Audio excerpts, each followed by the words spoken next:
Welcome, in front of me is Metal Gear Solid Delta Snake Eater, and in this video I will show you how to change motion blur level in this game.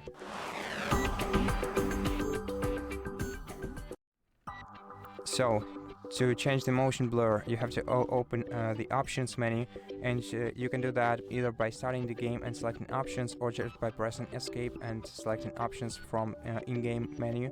Then go to graphics and scroll all the way down until you see the motion blur setting in here, and you can switch it between low, medium, high, ultra, or off if you want to turn it off.